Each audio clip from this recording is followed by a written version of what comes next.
Pai do Senhor Jesus, né? Estava aqui meditando e, e eu vi alguém falando sobre as profecias bíblicas, né? As profecias bíblicas, eu vejo da seguinte forma, né?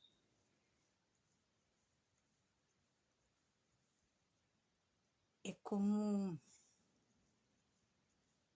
ela antecipa, né? Aquilo que vai acontecer, uma antecipação de acontecimentos que virão acontecer. Mas eles são baseados em quê? Né? São baseados na conduta do homem, do ser humano. Então,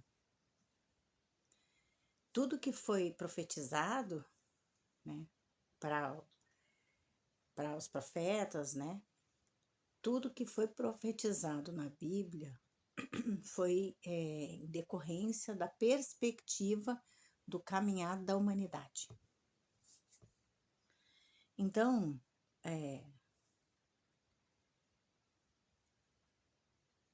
não que tenham que acontecer,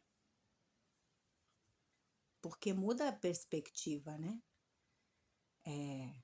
Deus, ele colocou um versículo que fala assim: se o homem se humilhar, se converter de seus maus caminhos, eu voltaria atrás naquilo que eu faria.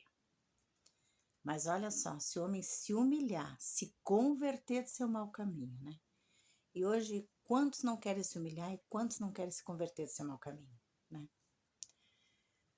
Muitos usam as crenças, as religiões para fazer um evento social, né? Mas não há transformação. As pessoas falam, Cristo vive em mim, né? Não vivo eu, mas Cristo vive em mim. Esse Cristo vive em mim é renúncia, é aprendizado, é renúncia, é amor, é perdão, né? É as suas curas que devem ser feitas, né? E quantos aí não fazem as curas, né?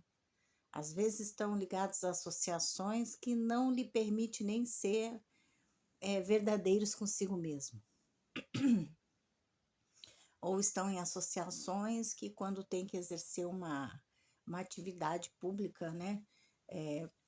Tirar essa tiara política, não faz como deveria fazer, não vota como deveria votar, porque está em associações ao qual pedem para fazer daquela forma, né?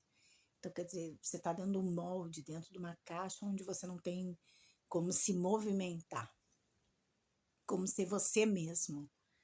Então, a perspectiva da profecia era essas de Apocalipse. Por quê?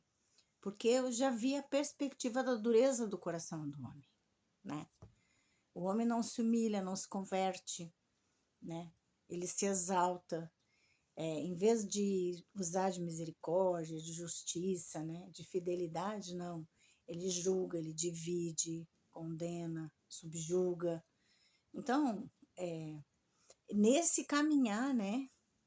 Por isso que ele já falou, né? Que são muitas profecias que se cumpriram, né? Porque já tinha essa perspectiva de que o homem ia falhar. E assim, eu acredito que assim como colocou lá no Éden a árvore para não ser tocada, porque já havia sido traído lá no céu, já havia sido traído pelo querubim da guarda. Então, Deus, ele tem a perspectiva, ele vê além e já sabe que a pessoa não vai, que a humanidade, né, não estava caminhando para suas curas, né? E visto que hoje nós temos pessoas que falam a palavra Deus, mas não se refere ao Deus de Israel, ao Deus de Isaac, de Jacó, ao Deus de Abraão, se refere a deuses da Babilônia. Eu sigo a Deus, mas é o Deus da Babilônia, né? Quando fala assim em idolatria, né? Idolatria não precisa ser um Deus, pode ser o dinheiro, idolatria pode ser o carro. Você idolatra alguma coisa, ou seja, você endeusa alguma coisa. E hoje, quantos estão endeusando posições sociais, dinheiro, né? Verdades que não contribuem para a evolução da humanidade, né? Então, o evangelho de Yeshua, Yeshua veio já perseguido por Herodes, né? Porque Herodes queria matar todas as crianças, porque já havia a profecia que estava nascendo um rei ali, né? Então, e Jesus teve, a Maria e José fugiram, e ele foi nascer lá, e no lugar onde foi numa manjedoura, num estábulo, na manjedoura dentro do estábulo. Então já mostra que ele não veio dentro dos palácios, não veio dentro das estruturas financeiras imponentes da época, né?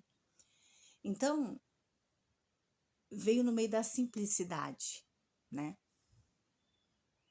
Isso aí já foi motivo de... Por quê? Porque ele veio assim, eles queriam que viessem na imponência, né? Imponente, um lugar imponente. Então, para mostrar que Deus ele não está, às vezes, no que é imponente, ele está naquilo que é simples. É simples. Às vezes, as fórmulas que nós queremos fazer são fórmulas difíceis, sendo que a resposta é fácil, a resposta é a simplicidade, é um caráter verdadeiro, é o caráter de Deus que nós temos que ter. Quando ele entrava nas sinagogas, Yeshua, né? Ele falava que raça de víboras, vocês não encontram o caminho, mas também não quer deixar os outros entrar. Então, quantos levam pessoas ao erro, né?